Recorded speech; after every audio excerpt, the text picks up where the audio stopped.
오늘은 이삭의 믿음에 대해서 함께 여러분과 나누려고 합니다. 이삭은 180세를 살았던 사람입니다. 지금부터 약 4,000년 전의 사람이지만 여전히 우리들에게 믿음의 본이 되고 있습니다. 이삭은 180년의 생애를 사는 동안에 간단한 삶의 족적을 살펴보면 100세 때, 아브라함이 100세 때 출생했던 아주 기적적인 출생을 했던 그런 인물이었습니다. 37살 때 자신의 어머니 사라가 죽었고 40살에 결혼을 했습니다. 그리고 60살에 에서와 야곱이라고 하는 쌍둥이를 출산을 했죠.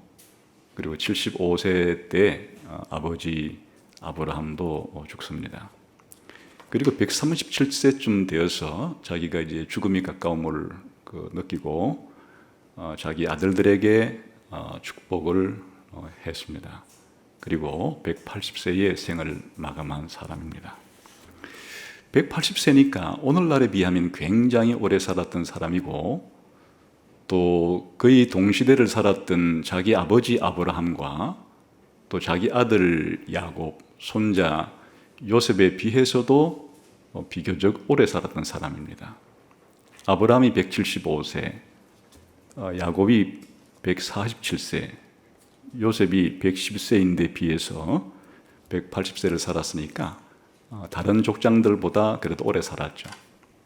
그럼 오래 살았으면은 삶의 길이가 긴 만큼 할 얘기도 많아서 이삭에 대한 성경의 기록이 아브라함이나 야곱이나 요셉보다 더 길 법한데 성경의 기록은 반대로 아브라함 한 사람의 생애에 대한 기록이 창세기에 약 12장에 걸쳐서 기록이 됩니다.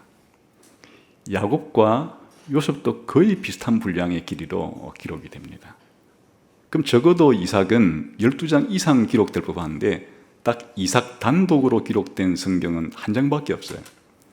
창세기 26장 한 장밖에 없고 앞뒤에 아버지 아브라함 이야기 속에 조금 끼어 있거나 또 아들 야곱 이야기 속에 좀 끼어 있거나 이렇게 조금 더 끼어 있는 정도입니다. 왜 그런가? 사실 아브라함의 인생은 파란만장하죠. 우리가 히브리서 11장을 통해서만 살펴보아도 아브라함의 믿음의 사례를 들 수 있는 것이 얼마나 많았습니까? 아주 파란만장한 인생이었어요. 저 갈대아 우르에서부터 하란으로 갔다가 가나안으로 들어왔다가 다시 이집트로 내려갔다가 다시 가나안 들어왔다가 살아갔던 그 삶의 족적이 파란만장했습니다. 자기 아들 야곱도 인생이 파란만장했죠. 하란이라는 곳으로 도망쳤다가 다시 돌아오는 과정에서 수많은 사건들이 벌어졌는데 이삭은 딱히 그 이삭의 생애 가운데 특징적으로 끄집어낼 만한 그런 사건이 많지가 않아요. 그냥 농사를 지었는데 하나님이 100배나 농사가 잘 되도록 해준 우물 파니까 물 나온 그런 정도 이야기 말고는 이삭의 생애에 대한 특별한 사건이 그렇게 기록되어 있지 않습니다.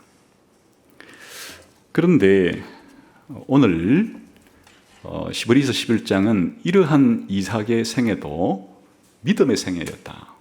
우리가 본받을 것이 있는 믿음의 본이 될 수 있는 그런 믿음의 사람이었다라고 이제 소개를 하고 있습니다. 특별히 이제 이삭을 믿음의 사람이라고 볼 때 인생의 말년, 임종 시점에 죽기 전의 시점을 가지고 이삭의 믿음을 조망을 합니다. 한번 히브리서 11장 20절을 읽어볼까요? 시작. 믿음으로 이삭은 장차 있을 일에 대하여 야곱과 에서에게 축복하였으며 이게 이제 시점이 이삭이 임종 전이죠. 죽기 전에 있었던 이 한 사건, 자기 아들 되는 야곱과 에서에게 미래에 있을 일에 대하여 축복하는 그것이 이삭의 믿음이었다. 이렇게 지금 말을 하고 있습니다.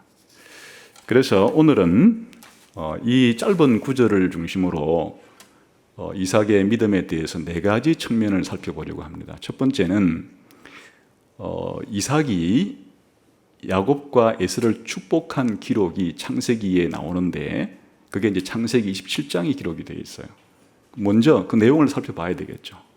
두 번째는 이삭의 믿음을 두 가지 측면에서 설명하는데 하나는 야곱과 에서를 축복한 게 그게 이삭의 믿음이라는 거예요. 세 번째는 장차 올 일에 대해서 축복한 것이 이삭의 믿음이라는 거예요. 그리고 네 번째 마지막으로 우리는 이런 이삭의 믿음이 주는 교훈을 몇 가지 적용해 보려고 합니다. 첫 번째, 히브리서 11장 20절이 이렇게 이삭의 생애를 믿음의 생애라고 평가할 수 있는 그 본문이 되는 창세기 27장으로 가보겠습니다. 그 내용을 알아야 왜 이런 평가를 하는지를 우리가 알 수가 있습니다. 창세기 27장을 가보겠습니다.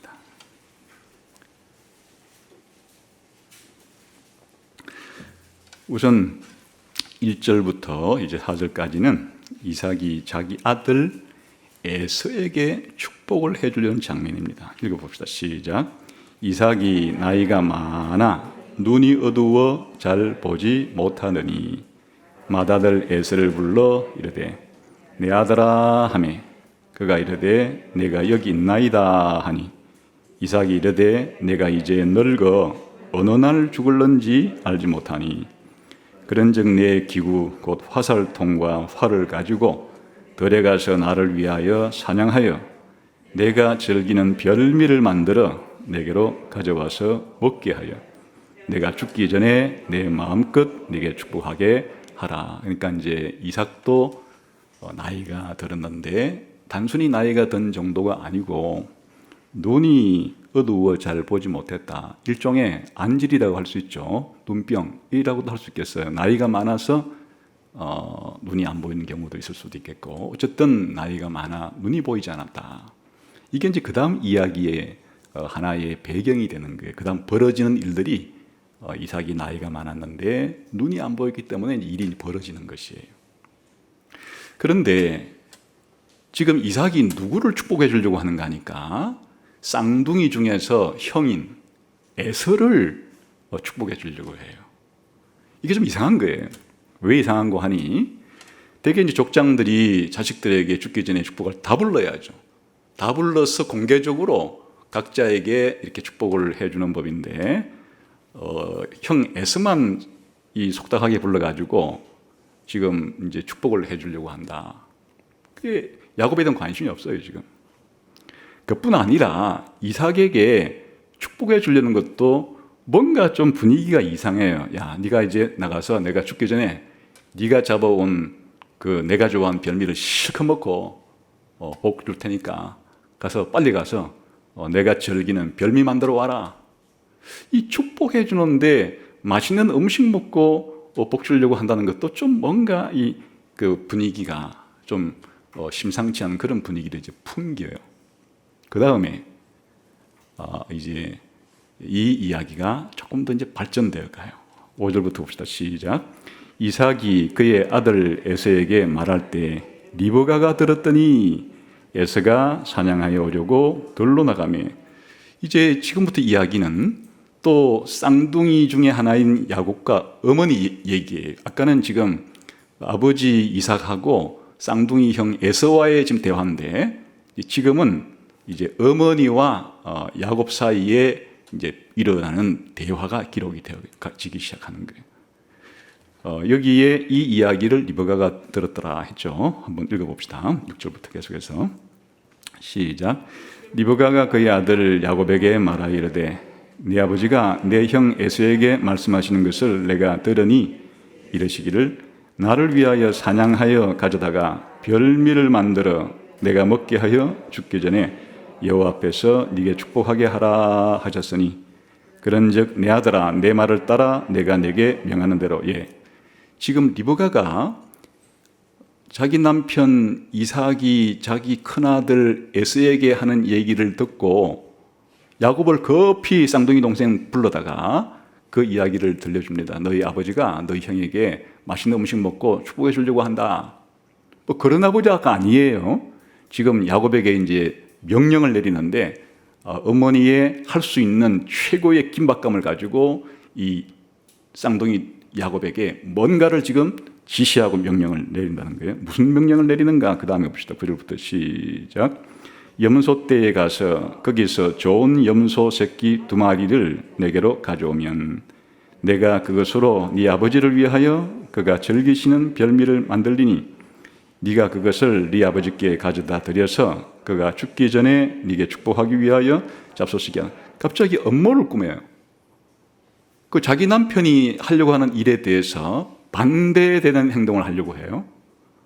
리브가는 쌍둥이 중에 둘째인 바로 동생이 되는 야곱이 축복받기를 원하기 때문에 이 자기 남편을 속일 계획을 세운 거예요. 그래서 이제 자기 아들과 공모를 하는데 네가 염소 새끼를 가져오면 내가 요리해 줄 테니까 빨리 그 요리한 걸 가지고 아버지한테 가서 드리고 네가 복을 받도록 해라. 지금 남편을 속이려고 하는 그런 계획을 짜서 자기 아들에게 시행을 하라고 이렇게 합니다. 이 이야기를 들은 야곱은 어떤 반응을 보였을까? 그 다음에 야곱의 반응이 나와요. 11절 시작. 야곱이 그 어머니 리브가에게 이르되 내 형 에서는 털이 많은 사람이요 나는 매끈매끈한 사람인즉 아버지께서 나를 만지실진데 내가 아버지의 눈에 속이는 자로 보일지라. 복은 고사하고 저주를 받을까 하나이다. 야곱이 어머니의 이 음모를 듣고서 어떻게 반응하는가 하면 기본적으로 그 음모의 목적에는 찬동합니다. 형 대신에 제가 복을 받기를 원합니다. 그런데 이게 자칫하다가는 탈로가 나면은 축복은 고사하고 저주받을까 두렵습니다. 이게 이제 신체의 특징이 아주 뚜렷하기 때문인데 쌍둥이기는 하지만은 형 에서는 태어날 때부터 아주 털이 많은 털복숭이로 그렇게 아주 털이 많은 사람이었고 야곱은 또 신체 조건이 너무나 정반대로 아주 매끈매끈한 사람이기 때문에 아버지가 만져가지고 매끈매끈하던 게 탈로 나게 되면 저는 죽습니다. 이렇게 이제 그 속이려고 하는 목적이 바로 자신이 형 대신에 복을 받는 것인데 그것은 동의가 되지만은 자칫하면 탈로 날까 겁이 납니다. 이렇게 이제 반응을 해요. 그러자 이 리브가라고 하는 어머니는 아주 뚝심이 세요. 한번 밀어붙이는 이 돌파력이 대단해요. 아들이 이렇게 말하는 끔찍하지 않고 이제 뭐라고 말하는지 봅시다. 13절 시작. 어머니가 그에게 이르되 내 아들아 너의 저주는 내게로 돌리리니 내 말만 따르고 가서 가져오라. 그가 가서 끌어다가 어머니에게로 가져왔더니 그의 어머니가 그의 아버지가 즐기는 별미를 만들었더라. 리브가가 집안 자기에게 있는 그의 맏아들 에서의 좋은 의복을 가져다가 그의 작은 아들 야곱에게 입히고 그 염소 새끼의 가죽을 그의 손과 목에 매끈매끈한 곳에 입히고 자기가 만든 별미와 떡을 자기 아들 야곱의 손에 주니 아주 대담하고 적극적이죠. 이제 그 야곱을 에서를 대신하는 분장을 시키죠. 변장을 시키죠. 그래서 일단은 이 형의 옷을 대신 입혀서 옷에도 채취가 묻어 있으니까 형의 채취가 나게끔 하고 특별히 문제가 되는 것이 이 털이 많고 매끈매끈한 것이니까 만졌을 때 이 목 부위하고 이 손을 잡게 되면은 금방 탈로가 나므로 염소 털을 가지고 목에도 붙이고 손에도 붙이고 이 정도 되면 분장사죠. 완벽하게 에서처럼 그렇게 꾸며서 들여보낸 겁니다. 무슨 일이 벌어질까요? 과연 이 눈이 잘 안 보이던 이삭이 속아 넘어갈까? 아니면 중간에 탈로가 나는 걸까? 아주 흥미진진하죠. 이런 걸 서스펜스라 그러죠. 긴장감이 그냥 꽉 지금 차 있는 거죠. 여기 음악까지 대전다 그러면 엄청난 긴장감이 좀 몰아치는 거죠. 자, 그다음 어떻게 됐을까? 얘기가 이제 진행이 돼요. 18절부터 시작. 야곱이 아버지에게 나아가서 내 아버지여 하고 부르니 이르되 내가 여기 있노라. 내 아들아 네가 누구냐? 야곱이 아버지에게 대답하되 나는 아버지의 맏아들 에서로소이다. 아버지께서 내게 명하신 대로 내가 하였사오니 원하건대 일어나 앉아서 내가 사냥한 고기를 잡수시고 아버지 마음껏 내게 축복하소서.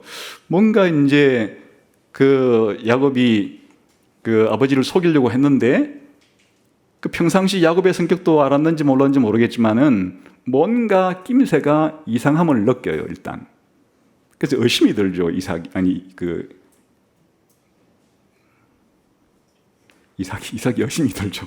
의심이 들어요. 그래서 이제 뭐라고 말하는가 20절에 시작. 이삭이 그의 아들에게 이르되 내 아들아 네가 어떻게 이같이 속해 잡았느냐? 그가 이르되 아버지의 하나님 여호와께서 나로 순조롭게 만나게 하셨음이니이다. 이렇게 급하게 평상시와는 달리 빨리 잡아온 것도 이상해서 물어봤죠. 자, 21절의 시작. 이삭이 야곱에게 이르되 내 아들아 가까이 오라. 네가 과연 내 아들을 에서인지 아닌지 내가 너를 만져보라 하노라. 긴장감이 극에 달하는 거죠. 만져보려는 거예요. 가까이 오라 그래가지고.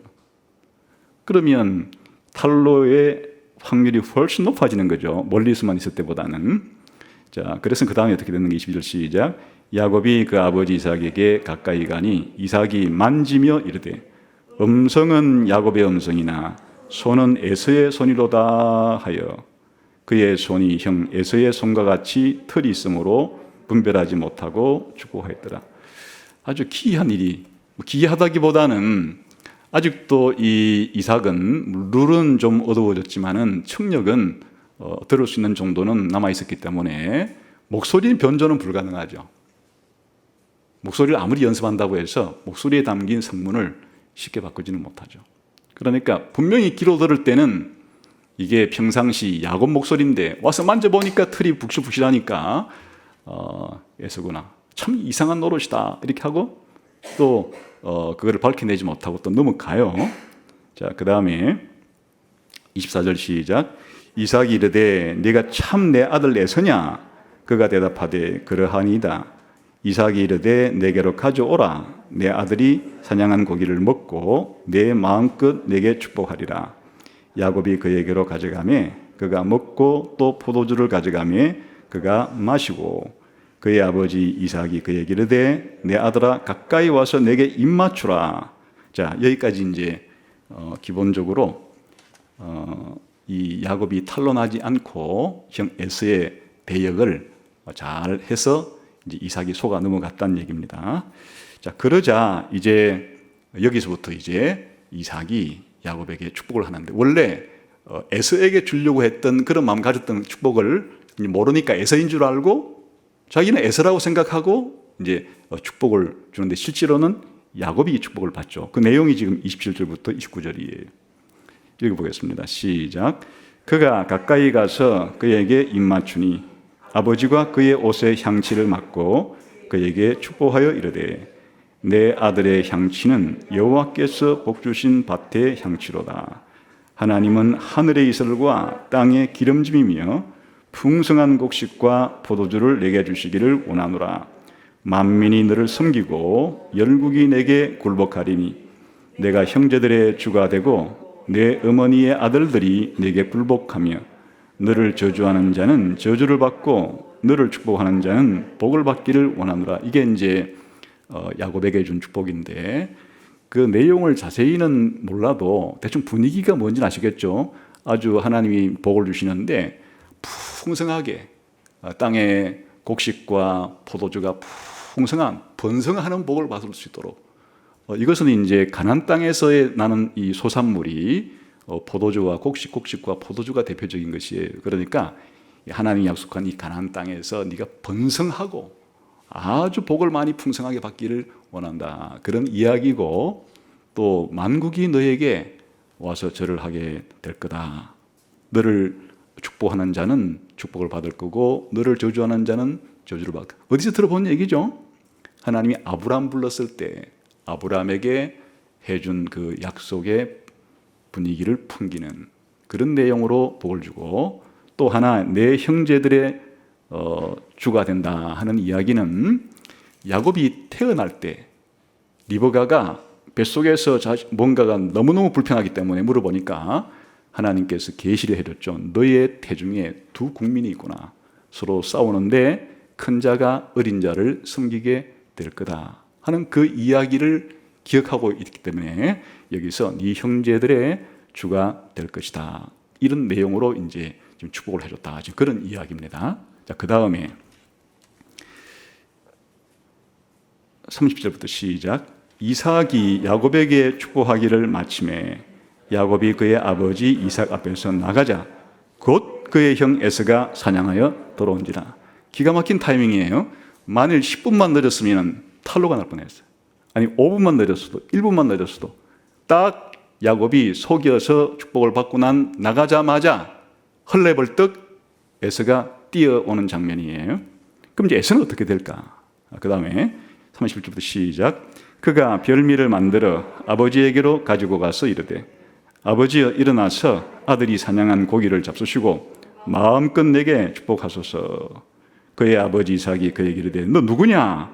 그가 대답하되 나는 아버지의 아들 곧 아버지의 아들 맏아들 에서로소이다. 지금 에서도 얼마나 기분이 좋겠어요. 이제 자기가 별미를 만들어서 아버지를 드리게 되면 아버지가 마음껏 축복해 준다 그랬으니까 헐레벌레 막 헐떡벌떡 해서 이제 음식을 급하게 만들어서 딱 가지고 갔는데 이삭이 뭐 너 누구냐 도대체?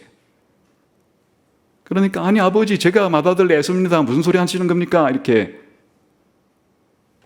이때 이삭이 깨달은 거죠. 야, 내가 이거 속았구나. 자, 속았다는 사실을 이제 알고 어떻게 행동하는지 3절입니다. 시작. 이삭이 심히 크게 떨며 이르되 그러면 사냥한 고기를 내게 가져온 자가 누구냐? 네가 오기 전에 내가 다 먹고 그를 위하여 축복하였은즉 그가 반드시 복을 받을 것이니라. 심히 떨었다. 이 두려움과 공포가 이삭에게 밀려 들어왔는데 여기서 이 떨림이라는 수준은 나중에 요셉의 형제들이 이집트 갔다가 요셉인 줄 모르고 이집트 총리인 줄 알고 잡혀서 감옥에 갔을 때의 그 두려움. 이후에는 시내산에서 이스라엘 백성이 도일했을 때 하나님이 시내산에 강림해서 그때 지진이 나고 화산이 터지고 불과 연기가 가득 들어찬 캄캄한 그런 상황에서 하나님이 천둥 같은 목소리로 그렇게 말씀했을 때 그때 이스라엘 백성이 심히 두려워 떨었다고 하는 동일한 단어로 이 이삭이 심히 크게 떨었다. 얼마나 놀랐는지 그냥 까무러칠 뻔한 우리말로 말하면 혼비백산한 자신이 속았다는 것을 알았는데, 그런데 이제 이상한 것은 괘씸한 놈, 당장 야곱을 잡아들여라 이렇게 하지 않고 안 된다. 내가 이미 축복을 했기 때문에 이건 반드시 실행되는 것이다. 이 돌이킬 수 없다. 그 사실을 받아들이는 것으로 이렇게 이제 대응을 합니다. 나중에 이제 무슨 의미인지를 설명을 드리겠습니다. 그러자 에서가 어떻게 다시 아버지에게 말하는지 34절부터 시작. 에서가 그의 아버지의 말을 듣고 소리내 울며 아버지에게 이르되 내 아버지여 내게 축복하소서. 내게도 그리하소서. 이삭이 이르되 내 아우가 와 속여 내 복을 빼앗았도다. 에서가 이르되 그의 이름은 야곱이라 함이 합당하지 아니하니까 그가 나를 속임이 이것이 두 번째이니이다. 전에는 나의 장자 명분을 빼앗고 이제는 내 복을 빼앗았나이다. 또 이르되 아버지께서 나를 위하여 빌 복을 남기지 아니하셨나이까. 이삭이 에서에게 대답하여 이르되, 자 이제 애걸복걸하면서 에서는 비통함에 울면서 그렇게 자기가 또 동생에게 속임을 당했다라고 땅을 치죠. 그러면서 뭐 남은 거라도 좀 있으면 달라고 이렇게 복을 달라고 하는데 이삭이 다 복은 줬는데 자 그러면 내가 너를 위해서 기도하겠다 식으로 이제 에서에게 축복하는 장면이에요. 무슨 내용을 하는지는 이제 37절부터 한번 봅시다. 시작. 이삭이 에서에게 대답하여 이르되 내가 그를 너의 주로 세우고 그의 모든 형제를 내가 그에게 종으로 주었으며 곡식과 포도주를 그에게 주었으니 내 아들아 내가 네게 무엇을 쓰느냐. 야곱에게 준 복을 다시 한번 반복해서 이미 야곱에게 복을 다 주었다. 지금 이 얘기입니다. 그 다음 38절 시작. 에서가 아버지에게 이르되 내 아버지여 아버지가 빌 복이 이 하나뿐이리이까 내 아버지여 내게 축복하소서 내게도 그리하소서 하고 소리를 높여 우니 이제 에서에게 대한 내용이 39절 40절입니다. 시작. 그 아버지 이삭이 그에게 대답하여 이르되 내 주소는 땅의 기름짐에서 멀고 내리는 하늘 이슬에서 멀 것이며 너는 칼을 믿고 생활하겠고 내 아우를 섬길 것이며 내가 매임을 벗을 때에는 그 멍에를 내 목에서 떨쳐버리리라.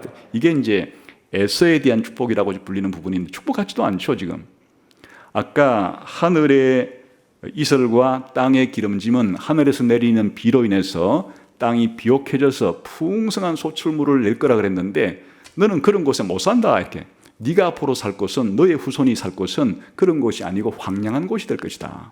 그런 말이에요. 너는 칼을 믿고 생활하겠다. 너는 정착민으로서의 그런 삶이라기보다는 너의 후손들은 유목민처럼 방랑하는 그런 족속인데 무력의 힘을 믿고 살아가는 그런 족속이 될 것이다. 그런 얘기예요.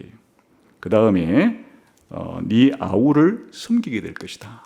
그러나 나중에 네 아우를 섬기는 데서 잠시 노임도 받을 것이다. 이렇게 얘기한 거예요. 일종의 축복이라기보다는 야곱에게 한 축복은 너는 받지 못한다. 그런 이야기에 가깝고, 그러나 이제 일반적으로 말해서 생활을 할 것이라고 하는 한 민족이 될 것이라고 하는 것은 이야기를 해주고, 그리고 동생도 섬기게 되겠지만은 동생을 섬기는 일에서도 나중에 놓이는 일도 있게 될 거라 정도의 일반적인 이야기로 축복을 해줍니다. 이게 지금 이삭이 야곱과 에서를 장차 이스라엘에 대해서 축복했다. 그런 내용이에요.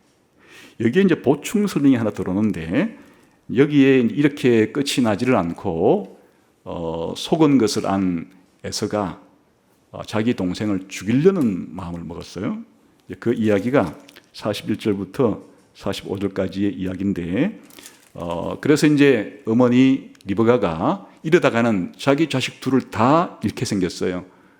자기가 사랑하는 야곱은 맞아 죽게 생겼고 또 자기 동생을 죽이는 에서도 성할 리는 없죠. 그러니까 하루아침에 자식을 둘 다 잃게 생겼기 때문에 리브가가 다시 한번 계획을 세웠는데 이 자기 아들 야곱이는 멀리 자기 오라버지 집으로 자기 고향으로 보내가지고 살려야 되겠다 하고 자기 남편을 설득해서 이제 이 야곱이를 우리 오라버니 집으로 보냅시다 이렇게 해서 이삭도 동의를 합니다. 그리고 이제 마지막으로 떠나가는 야곱에게 또 한 번 축복을 해줍니다. 그게 이제 28절 1절에서 5절까지 이 부분까지만 읽겠습니다. 시작. 이삭이 야곱을 불러 그에게 축복하고 또 당부하여 이르되 너는 가나안 사람의 딸들 중에서 아내를 맞이하지 말고 일어나 밧단 아람으로 가서 내 외조부 버두엘의 집에 이르러 거기서 내 외삼촌 라반의 딸 중에서 아내를 맞이하라. 전능하신 하나님이 내게 복을 주시어 내가 생육하고 번성하여 내가 여러 족속을 이루게 하시고 아브라함에게 허락하신 복을 내게 주시되 너와 함께 네 자손에게도 주사 하나님이 아브라함에게 주신 땅 곧 내가 거류하는 땅을 네가 차지하기를 하시기를 원하노라.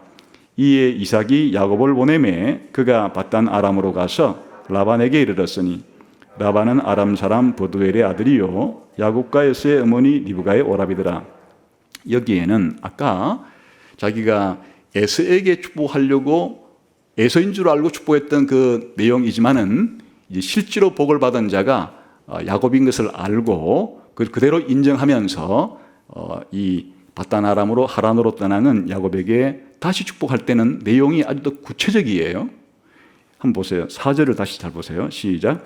아브라함에게 허락하신 복을 내게 주시되 너와 함께 내 자손에게도 주사 하나님이 아브라함에게 주신 땅 곧 내가 거류하는 땅을 내가 차지하게 하기를 원하노라. 결국 한마디로 말하면 지금 야곱이 받은 축복, 이삭이 야곱에게 준 축복은 한마디로 무슨 내용이에요? 하나님이 아브라함에게 주신 그 약속을 너에게도 준다. 아브라함에게 자손의 약속을 해준 것도 너를 통해서 이루어질 것이다. 아브라함에게 땅 준다는 약속도 너를 통해 이루어질 것이다. 다시 말하면 내가 너를 축복하는 이 축복의 내용이 새로운 게 아니라 하나님이 아브라함에게 주겠다고 한 그 약속을 너를 통해서 이루어지기를 축복한다. 이런 내용이죠, 지금.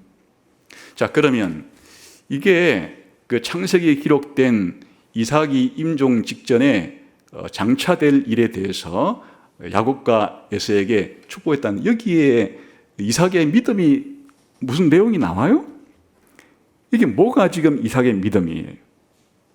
피상적으로 읽으면 이삭이 눈이 어두워가지고 자기 아들에게 속아가지고 원래는 큰 아들 에서에게 주려고 했던 축복을 둘째 아들 야곱에게 준 이야기인데 그냥 황당무계하게 이삭이 속은 이야기, 어리석기 짝이 없는 그런 이야기처럼 들리는데, 어떻게 이것이 이삭이 믿음으로 야곱과 에서에게 축복한 것이 된단 말인가? 그 의문이 생길 수가 있죠. 그러면 이제 두 번째, 이 이삭이 야곱과 에서를 이렇게 축복한 것이 어떤 의미에서 어떻게 이삭의 믿음이 되는가 하는 거예요. 믿음의 행위가 되는가 하는 거예요. 여기에 축복이라고 하는 것에 이제 의미가 있어요. 이 족장들이 죽기 전에 자손들에게 하는 축복은 무엇을 근거로 하는가 하면 그 하나님이 주신 아브라함 언약을 기초로 하는 거예요. 다시 말하면 하나님이 아브라함에게 주신 약속을 믿었기 때문에 그 아브라함에 대한 약속이 성취될 거라고 하는 믿음을 바탕으로 축복을 하는 거예요. 그러니까 비록 처음 이삭이 에서에게 축복을 하려고 했다 할지라도 그 이삭이 그렇게 자식들에게 축복하고 죽으려고 하는 것은 아브라함에게 자기가 받은 이 아브라함의 복을 자식에게 넘겨주려고 하는 것이기 때문에 바로 이게 믿음의 행동이에요. 축복하려고 한 것 자체가 하나님의 약속을 확실하게 믿은 믿음으로 그리한 행동이에요. 그러니까 이제 여기서 우리도 그 임종하기 직전에 후손들이 있을 때 죽기 직전에 유언을 남길 수가 있죠. 그러니까 이 아브라함이나 이삭이나 야곱 같은 족장들이 임종시에 유언을 남기는, 다시 말해 자식들에게 축복하는 것은 단순한 유언이 아니에요. 일종의 기도이죠. 일종의 축복 기도예요.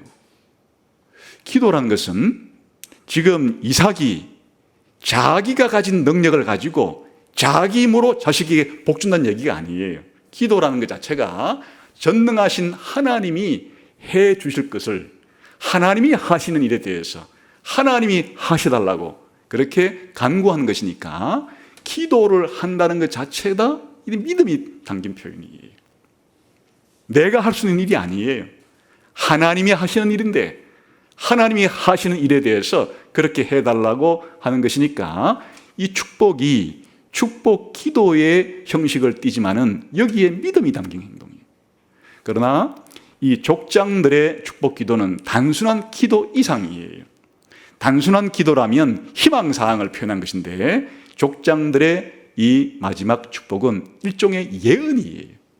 자기 후손들과 그 후손들의 시대에 일어날 미래에 대한 예언이에요.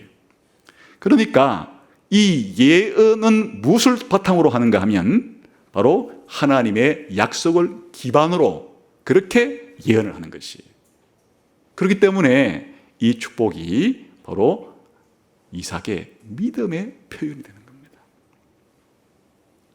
다시 말하면 아브라함이 하나님께 받은 약속이 있어요. 그 약속을 아브라함이 자기 자식 이삭에게 얘기해 줬죠. 내가 이럴 때 하나님께 이런 약속을 받았다.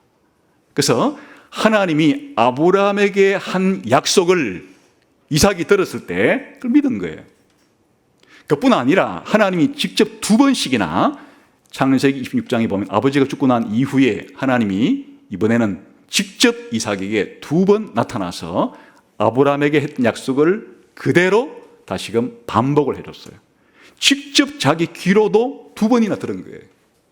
그러니까 지금 이삭이 죽기 전에 마지막으로 자기가 할 일이 이 자기 자식에게 이 아브라함의 이 복을 전달해주고, 이 아브라함의 복이 이제는 아브라함을 거쳐서 나를 거쳐서 내 자식들에게도 그렇게 이루어질 수 있도록 그렇게 일종의 축복 기도이자 축복 예언으로서 그렇게 하는 행동은 철두철미하게 이삭이 이 하나님의 약속을 믿었다는 얘기예요. 그리고 그 약속을 하나님이 지키시는 분이라는 걸 믿었다는 얘기예요. 그렇게 믿음은 본질이 바뀌지 않아요. 믿음의 본질이란 하나님이 약속한 것은 하나님이 반드시 지킨다는 걸 믿는 것이에요. 그리고 하나님이 약속한 그 내용을 믿는 것이에요. 그러니까 이삭이 임종시에 자식들에게 축복을 한 것은 이와 같은 믿음, 만고불변의 기독교인 하나님 백성의 믿음이란 하나님을 믿는 것이고 하나님의 말씀을 믿는 것이라고 하는 이 믿음을 이삭도 가지고 있었음을 보여주는 것이다, 그 말이죠. 그러니까 이삭의 인생을 평가할 때 바로 이 임종시에 보였던 이삭의 믿음을 통해서 이삭은 믿음의 사람이다 이렇게 말할 수 있단 말이에요. 만일 이삭이 이 사실을 믿지 않았으면 그냥 죽을 때 아무 소리 하는 거 죽는 거죠. 도저히 이런 일이 일어날 수가 없어 이렇게 생각하고 죽는 거죠. 그러나 죽기 전에 온 힘을 다해서 마지막으로 자기가 할 일이 아브라함의 이 약속이 반드시 실현될 것인데 이제 이 약속은 나를 거쳐서 내가 축복하는 이 아들에게도 전달될 것이다 라고 하는 하나님과 하나님의 말씀, 하나님의 약속을 믿는 믿음이 이삭에게도 아주 충분했다. 그런 의미에서 히브리서 11장 20절은 바로 이삭이 야곱과 에서에게 축복한 것을 믿음으로 한 것이었다. 이삭의 믿음이었다. 이렇게 말하는 겁니다. 세 번째는 특히 이제 야곱과 에서에게 한 것 자체가 단순한 그 축복이 아니에요. 장차 있을 일에 대한 축복이에요. 다시 말하면 미래에 일어날 일에 대한 축복이에요. 지금 당장 일어난 일이 아니에요. 심지어 자기 아들 야곱과 에서의 당대에 일어날 일도 아니에요. 더 먼 후대에, 먼 미래에 일어날 일을 축복으로 한 거예요. 그러니까 여기에 바로 믿음이 개입된 거예요. 믿음의 행위가 드러난 거예요. 무슨 말인가 하면 지금 이 이삭이 야곱에게 한 축복하고 현실을 비교해 보세요. 대차 대조표를 만들어 보세요. 이삭이 야곱에게 약속 얼마나 거창해요? 그냥 만국이, 만민이 와서 절할 거라. 지금 현실은 그 자기 아들 대에 자기 죽기 전에 지금 현실은 그런 현실이 아니죠. 또한 아브라함에게 주신 약속의 땅을 너에게 준다는 것도 현실적이지 않죠. 지금 달랑 자기 집안이 가지고 있는 것은 그냥 자기가 죽었을 때 들어갈 무덤 하나 정도밖에는 얻은 것이 없는데 이 모든 땅을 다 준다고 하는 하나님의 약속과 지금 이삭이 죽기 전에 자기가 가지고 있는 땅과를 비교해 볼 때 현실적으로 가진 것은 거의 없다시피 한 것인데 그럼에도 불구하고 앞으로 하나님이 아브라함에게 주신다는 이 가나안 땅, 약속의 땅은 반드시 너의 자손에게 줄 것이다. 이게 믿음이 아니면 불가능한 그런 축복 기도라고 말이죠. 축복이란 말이죠. 후손도 마찬가지예요. 지금 달랑 이삭이 죽을 때 얻은 자식이라고는 야곱하고 그리고 에서 둘밖에 없는데 지금 이 야곱을 향해서 아브라함에게 약속한 그 엄청난 후손들을 반드시 줄 거라는 것은 지금 이삭이 죽기 직전에 가지고 있는 현실하고 자신이 야곱에게 미래에 있을 장차 있을 일을 예언한 거하고 얼마나 큰 격차가 있는 것이에요. 하늘과 땅만큼 격차가 크다고 해도 과언이 아니죠. 그런데 이삭이 믿음이 있다는 것은 지금 현실은 아브라함에게 주신 약속이 자기가 부여받은 것이라고는 이 언약의 후손 야곱 하나, 그리고 자기가 죽으면 들어갈 무덤 하나밖에 없다 할지라도 하나님은 약속을 반드시 지키는 분이니까 하나님이 약속한 일은 장차 반드시 될 거다라고 하는, 그러므로 현재 약속의 성취를 가진 것은 부분적이지만은, 그러나 그 부분만 가지고도 마치 일어난 일처럼 그렇게 담대하게 선포할 수 있는 것이 이게 믿음이다 그 말이죠.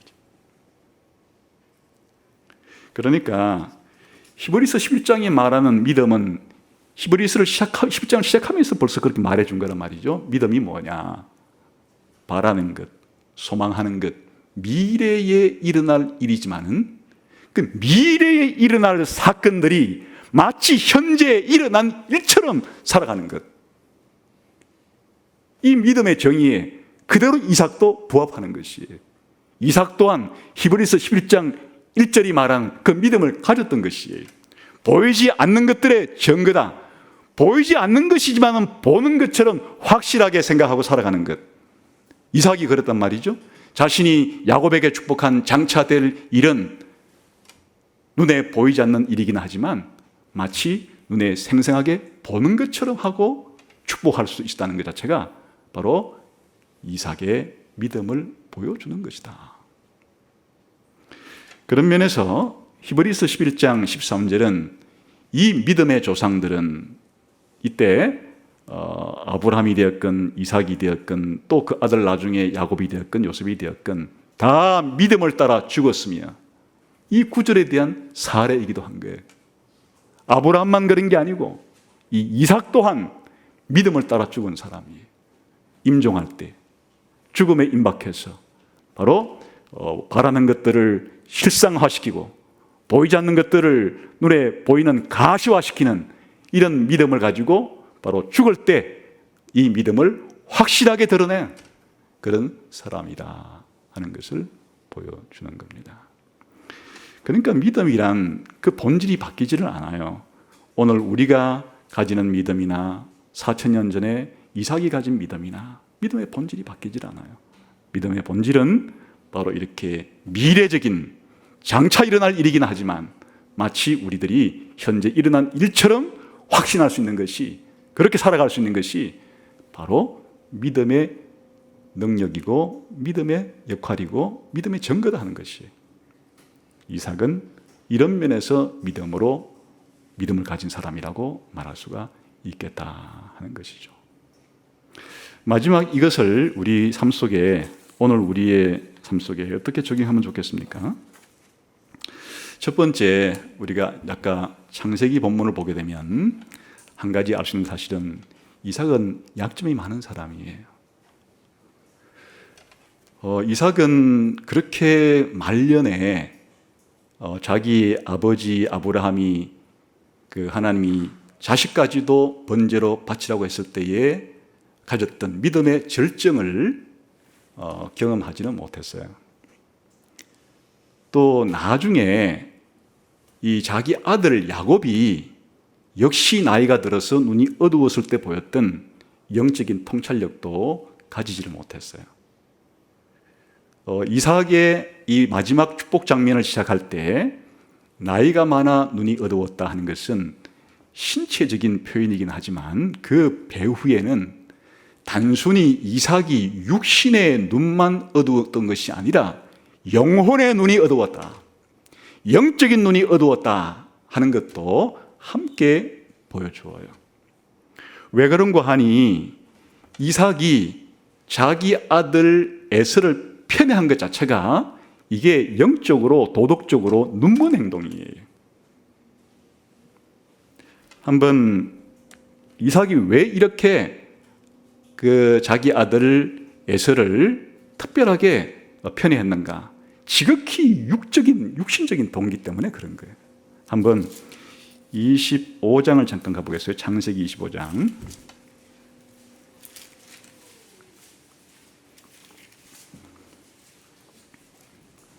창세기 25장 쌍둥이 에서와 야곱이 태어날 때 이제 뭐라고 코멘트를 해주는 거 하니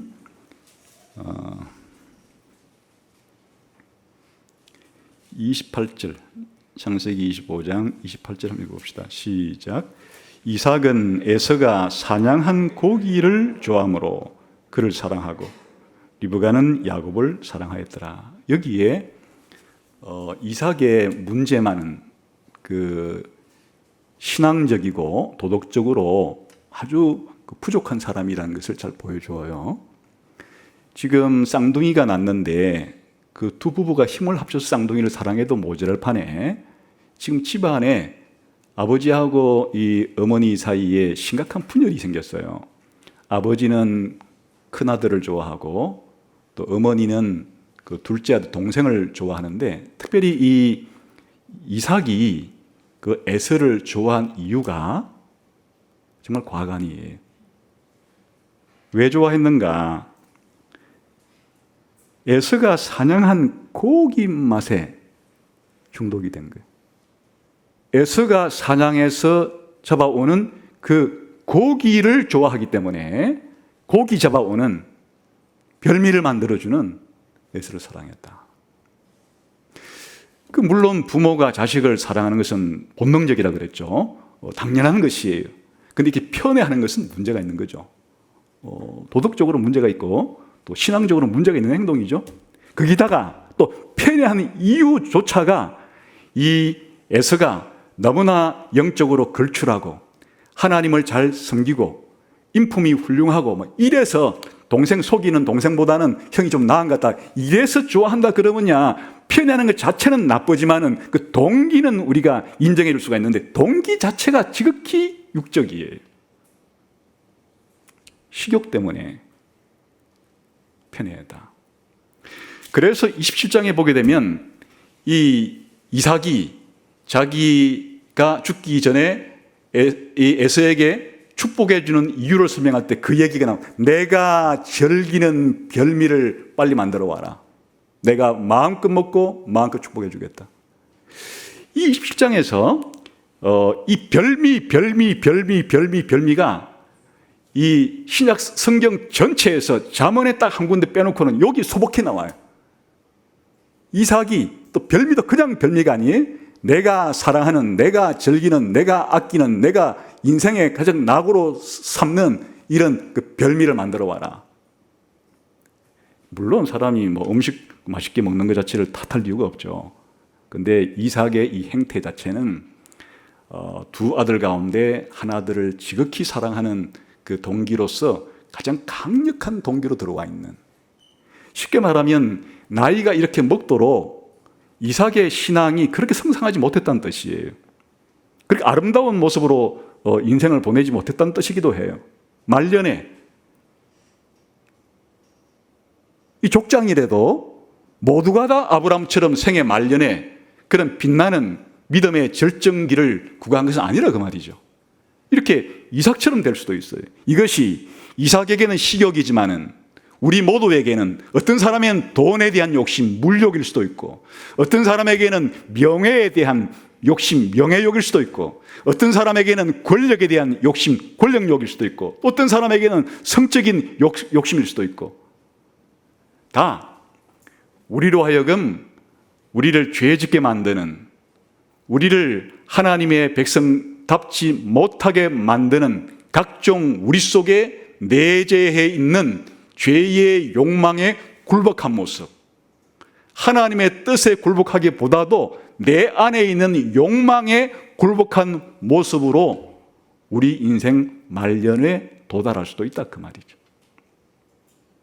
신자라고 해서 전부 다 죽기 전에는 아브라함 같은 최절정의 믿음이 도달했을 때 죽는다기보다도 이삭의 경우에는 그의 말년이 이르도록 이렇게 그의 신앙생활 자체가 그렇게 원숙한 경지에 이르지 못하고 우리와 다를 바 없는, 우리 보통 신자들과 다를 바 없는 그런 상태의 말년에 머물러 있었다. 우리에게도 일종의 경고가 될 수 있어요. 우리가 처음 예수 믿는 신앙생활을 처음 시작할 때야 이런 모습이 많이 남아있다고 해도 이제 1년 지나고 10년 지나고 20년 지나고 자기가 죽기 전에 신자의 모습이라 그러면 사실 우리가 기대하는 바는 좀 더 아브라함 말년처럼 되기를 바라나, 우리가 신앙생활에 게을리하고 우리가 신앙생활에 관심을 기울이지 않으면 이런 모습으로도 우리 인생을 마감할 수도 있다. 신자이긴 하지만 그런 모습을 이삭은 비록 신앙이 있었지만은, 신앙이 없는 것은 아니지만은 그 신앙의 모습이 보잘것없이 그렇게 인생을 마무리할 수도 있다 하는 것을 우리가 배울 수 있겠죠. 그러나 이삭이 비록 이렇게 믿음이 좀 부족하고 문제가 있어도 믿음이 없는 것은 아니에요. 분명히 믿음이 있었어요. 그 증거 중에 하나가 아까 27장 33절이 다시 한번 봅시다. 문제가 있는 중에도 이삭이 가졌던 우리가 본받을 만한 좋은 믿음은 무엇인가? 27장 33절이 시작. 이삭이 심히 크게 떨며 이르되 그러면 사냥한 고기를 내게 가져온 자가 누구냐? 내가 오기 전에 내가 다 먹고 그를 위하여 축복하였은즉 그가 반드시 복을 받을 것이니라. 여기에 이삭이 비록 지금까지 보인 행동이 믿음이 좀 부족한 모습을 보였다 할지라도, 흠 있는 모습을 보였다 할지라도 여전히 이삭은 믿음의 사람이라는 것을 보여줘요.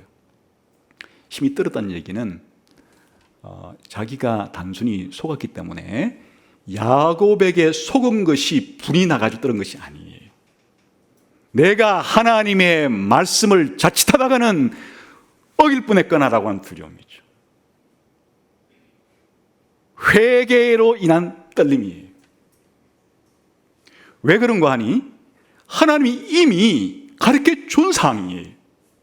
아까 태어날 때 하나님께서 리브가에게 계시로 큰 자가 어린 자를 섬기리라고 이미 하나님이 계시를 통해서 분명하게 말씀해 주었는데도 자신이 살아오면서 별로 그 문제에 대해서 이 신경을 쓰지 않고 개의치 않고 그냥 무시하고 소홀히 한 결과 자칫하다가는 하나님의 뜻을 내가 다 망쳐놓을 뻔했구나라고 하는, 자신의 인생이 이렇게 먹을 것 좋아하다가 하나님의 계획을 망쳐놓을 뻔했다고 하는 이 엄청난 두려움이 이삭을 음습했던 것이 회개의 마음이죠.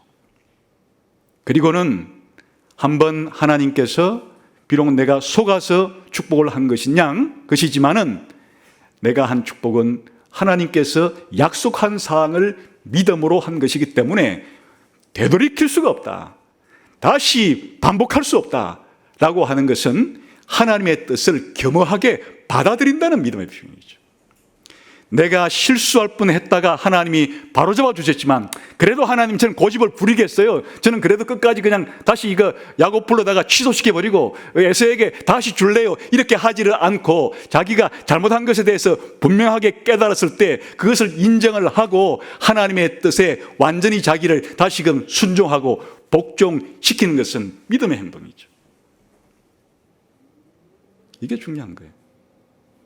우리 모두가 단 하나의 착오도 없이 하나님의 뜻대로 삶을 살아간다면 얼마나 좋겠습니까? 많은 이삭과 같이 우리도 여러 가지 욕심에 노출되어서 우리가 잘못된 것을 알았을 때가 중요한 거예요.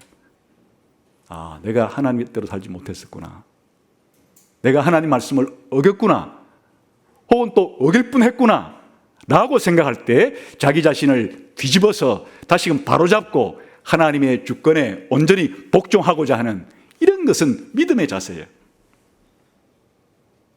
그러니 이삭은 믿음의 사람이에요. 험결이 있고 부족함이 있는 믿음을 가지고 있기는 했지만은 분명한 믿음의 사람임이 확인되는 거죠. 이삭은 믿음의 사람이었습니다.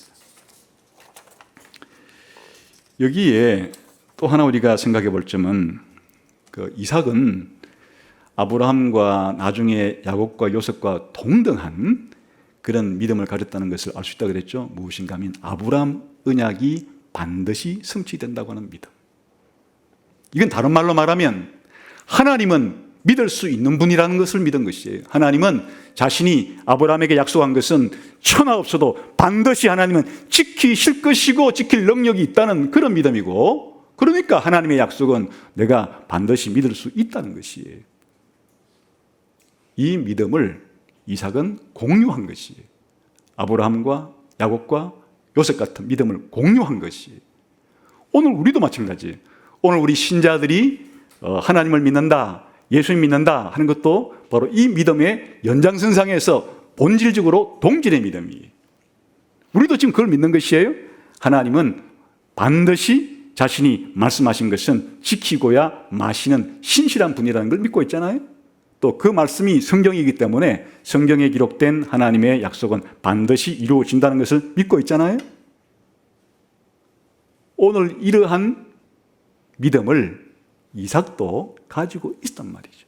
거꾸로 말하면 우리의 믿음도 지금 이삭의 믿음과 별반 다르지 않는 본질적인 믿음을 공유하고 있다, 그런 뜻이 되기도 하는 것입니다. 또 하나 우리가 이삭의 믿음에서 중요한 것은, 이삭이 이렇게 축복해 주려고 하는, 반드시 넘겨주려고 하는 그 아브라함의 복이란 뭔가 하는 거예요.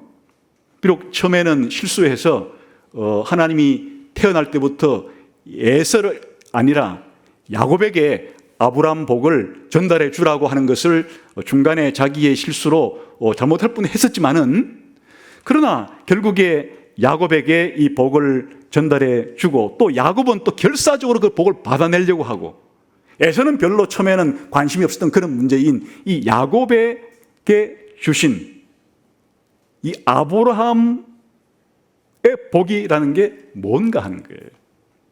이 아브라함의 복이라는 것은 아브라함 언약의 상속자가 된다는 뜻인데, 쉽게 말하면 아브라함의 후손이 된다는 얘기예요.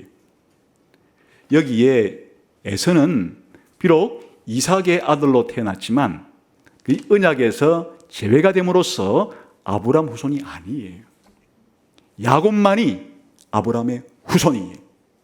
그러면 이 아브라함의 후손이 된다고 하는 아브라함의 복이라는 것이 도대체 무슨 뜻인가 하는 거예요.